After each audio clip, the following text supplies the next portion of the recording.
сонда төлей алмай жатқан кезде кім кінәлі оған? Келін. Келін жоқта ол кредит жоқ еді ғой. Сен осы жаңағыдай сенің кесіріңнен деп жаңағыдай немесе енді кішкене жұқартып айтқан кезде баласы мен келін екеуіңнің себептерің төлеңдер ана кредит, сендердің кредиттерің деп шапқылап жүрміз. Мынау пәле болды ғой мынау кредит деген нәрсе. А олардың кредит алуына келін кінәлі ме негізі?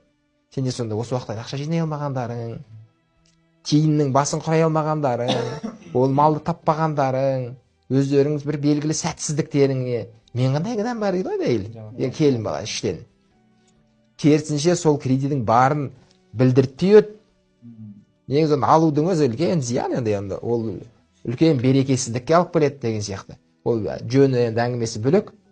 Бағанағы зардаптарының бірі, және қызығым, аяныштысыма сол менің, яғни жігіттің алған қарыз үшін келіннің кінәлі болуы да ешқандай бір ақылға сыймайды деген ғой енді.